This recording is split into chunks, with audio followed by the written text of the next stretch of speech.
Assalamu alaikum dear student. I hope you are fine and doing well at home. Today we will learn about computational thinking. Chapter number 7 topic is computational thinking. What is a computational thinking? बेटा computational thinking एक ऐसा सोचने का अंदाज़ है जिसमें हम अपने मसाइल को अच्छी तरह से समझ सकते हैं और जो है वो मौसर तरीके से हल कर सकते हैं। अच्छा, कंप्यूटेशनल थिंकिंग सिर्फ कंप्यूटर साइंस तक ही महदूद नहीं रही। आपने ये नहीं सोचना कि ये सिर्फ एक कंप्यूटर का ही टॉपिक है।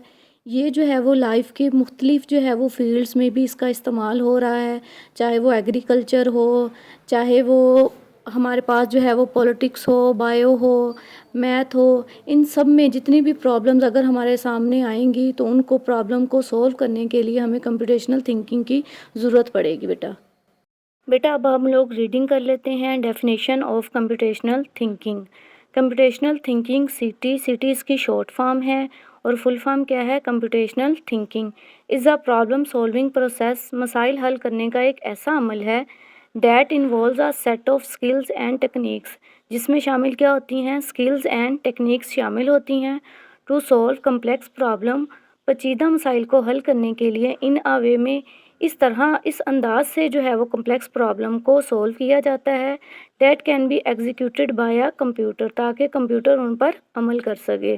This approach can be use in various fields beyond computer science such as biology, mathematics and even daily life. वो कहते हैं दिस अप्रोच, ये जो तरीक़ाकार है, कैन बी यूज़ इस्तेमाल हो रहा है वेरियस फील्ड बियॉन्ड कंप्यूटर, यानी कंप्यूटर के अलावा और बहुत सारी फील्ड्स हैं, जैसे कि बायोलॉजी है, मैथमेटिक्स एंड इवन जो है वो डेली लाइफ है, यानी जो है वो हमारी ज़िंदगी के जो दूसरे शोबे हैं, जैसे पॉलिटिक्स हो गया, एग्रीकल्चर हो गया और रोज़मर्रा ज़िंदगी हो गई, उसमें भी कंप्यूटेशनल थिंकिंग जो है वो लिंक करती है।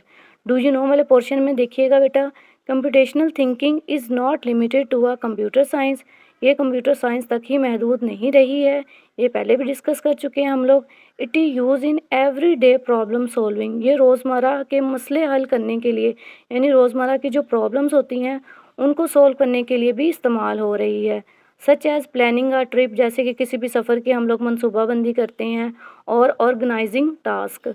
नेक्स्ट है बेटा हमारे पास, let's break down computational thinking into its key component. इसके कुछ की कंपोनेंट्स हैं, वो आगे हम लोग डिस्कस कर लेते हैं। ये बेटा इसके कुछ की कंपोनेंट्स हैं, आगे फर्दर हम लोग नेक्स्ट वीडियो में इसकी डिटेल भी जो है वो पढ़ेंगे। फर्स्ट हमारे पास जो है वो कंपोनेंट है डिकम्पोजिशन। डिकम्पोजिशन का मतलब होता है बड़े सारे मसाइल को, यानी बिग प्रॉब्लम्स को छोटे छोटे हिस्सों में डिवाइड करके सॉल्व करना, हाँ डिकम्पोजिशन होता है। सेकंड है हमारे पास अब्स्ट्रैक्शन। अब्स्ट्रैक्शन होता है फोकस करना, जो हमारे जो है वो मेन प्रॉब्लम होती है सिर्फ उसी पर ही फोकस करना, इनरेलेवेंट जो मटेरियल होता है उसको इग्नोर कर देना। थर्ड है हमारे पास पैटर्न्स। इसमें क्या होता है? Looking for similarities among and with in problems and जो है वो डाटा, यानी प्रॉब्लम्स के अंदर जो सिमिलरिटीज़ होती हैं उसको देखना होता है। एल्गोरिथम बेटा आप लोगों ने 8th क्लास में भी पढ़ा होगा। एल्गोरिथम में क्या होता है? किसी भी प्रॉब्लम को स्टेप बाय स्टेप जो है वो तरीके से सॉल्व करना।